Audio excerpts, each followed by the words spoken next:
നമസ്കാരം. പശ്ചിമേഷ്യൻ മേഖലയിൽ സമാധാന ശ്രമങ്ങൾ പാടെ തകർന്നുകൊണ്ട് യുദ്ധം 8ാം ദിവസത്തിലേക്ക് കടന്നിരിക്കുകയാണ്.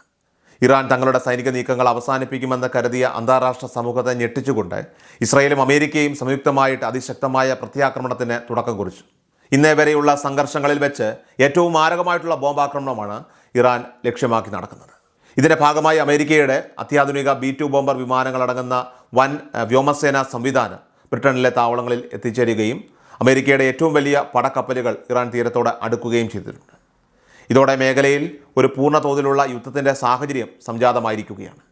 ഇന്ന് പുലർച്ചെ മുതൽ ഇറാനിലെ പ്രധാന നഗരങ്ങളിലും തന്ത്രപ്രധാന കേന്ദ്രങ്ങളിലും അതിശക്തമായ മിസൈൽ വർഷമാണ് ഇസ്രായേലും അമേരിക്കയും ചേർന്ന് നടത്തുന്നത്. തലസ്ഥാനമായിട്ടുള്ള ടെഹ്റാനിലെ രാജ്യാന്തര വിമാനത്താവളം ഉൾപ്പെടെയുള്ള ഇടങ്ങളിൽ നിരന്തരമായിട്ടുള്ള ബോംബാക്രമണം തുടർന്നതായിട്ടാണ് റിപ്പോർട്ടുകൾ. ടെഹ്റാനിലും മറ്റ് പ്രമുഖ നഗരങ്ങളിലും വലിയ തോതിലുള്ള നാശനഷ്ടങ്ങളാണ് സംഭവിച്ചിരിക്കുന്നത്.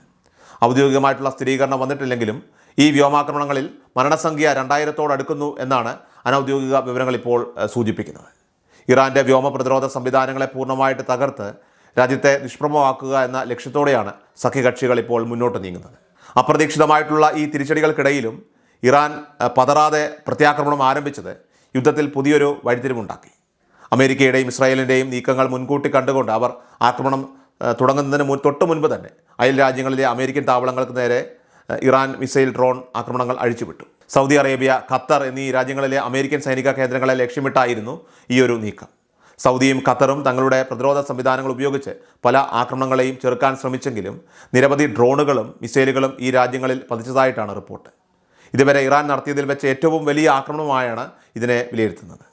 സൗദി അറേബ്യയിലെയും ഖത്തറിലെയും എണ്ണപ്പാടങ്ങൾക്ക് നേരെ നടന്ന ആക്രമണങ്ങൾ ആഗോളതലത്തിൽ തന്നെ വലിയ ആശങ്കയ്ക്ക് കാരണമായിട്ടുണ്ട്. ഈ രാജ്യങ്ങളിലെ അമേരിക്കൻ താവളങ്ങൾക്കൊപ്പം എണ്ണ ഉത്പാദന കേന്ദ്രങ്ങളിലും മിസൈലുകൾ പതിച്ചതായിട്ടും അവിടെ വലിയ തോതിൽ തീപിടുത്തമുണ്ടായതായിട്ടും ഒക്കെ തന്നെ പറയപ്പെടുന്നു.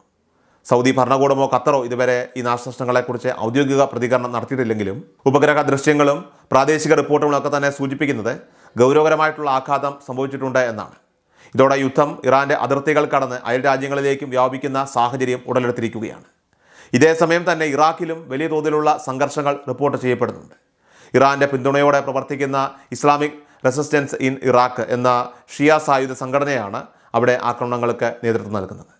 ഇറാഖിലെ അമേരിക്കൻ സൈനിക താവളങ്ങൾക്ക് നേരെ നടന്ന ബോംബാക്രമണങ്ങളിൽ വലിയ സ്ഫോടന ശബ്ദങ്ങളും പുകച്ചുരുളുകളുമൊക്കെ തന്നെ കണ്ടതായിട്ടും പ്രാദേശിക മാധ്യമങ്ങൾ റിപ്പോർട്ട് ചെയ്തു. ഇറാനെ ദുർബലപ്പെടുത്താൻ അമേരിക്ക ശ്രമിക്കുമ്പോഴും മേഖലയിലെ തങ്ങളുടെ സായുധ ഗ്രൂപ്പുകളെ ഉപയോഗിച്ച് ശക്തമായ ചെറുത്തുനിൽപ്പ് തുടരാനാണ് ഇറാൻ ശ്രമിക്കുന്നത്. യുദ്ധം കേവലം 2 രാജ്യങ്ങൾ തമ്മിലല്ല, മറിച്ച് പല സായുധ പ്രസ്ഥാനങ്ങളും ഉൾപ്പെട്ട ഒന്നായി മാറിയിരിക്കുന്നു. യുദ്ധം ഇത്രയും കടുത്ത സാഹചര്യത്തിലും ആയുധം വെച്ച് കീഴടങ്ങിയാൽ മാപ്പ് നൽകാമെന്നും അല്ലെങ്കിൽ മരണം ഉറപ്പാണെന്നും അമേരിക്കൻ പ്രസിഡന്റ് ഡൊണാൾഡ് ട്രംപ് ആവർത്തിച്ച് മുന്നറിയിപ്പ് നൽകുന്നുണ്ട്. എന്നാൽ വ്യോമാക്രമണം കൊണ്ട് മാത്രം ഇറാനെ കീഴടക്കാൻ സാധിക്കില്ലെന്നും ഒരു കരയുദ്ധം അനിവാര്യമാണെന്നും സൈനിക വിദഗ്ധർ വിലയിരുത്തുന്നു. ട്രംപ് കരസേനയെ ഇറക്കുന്നതിനെക്കുറിച്ച് ചർച്ചകൾ നടത്തിയെങ്കിലും അമേരിക്കൻ സൈനിക നേതൃത്വം ഇതിൽ വലിയ വിമുഖത കാട്ടുന്നതായിട്ടാണ് വിവരം.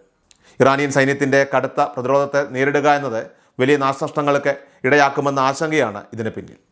വരും ദിവസങ്ങളിൽ സഖ്യകക്ഷികൾ ആക്രമണം കൂടുതൽ കടുപ്പിക്കുമെന്ന് പ്രഖ്യാപിച്ചതോടെ പശ്ചിമേഷ്യ കടുത്ത പ്രതിസന്ധിയിലേക്ക് ഇപ്പോൾ നീങ്ങുകയാണ്.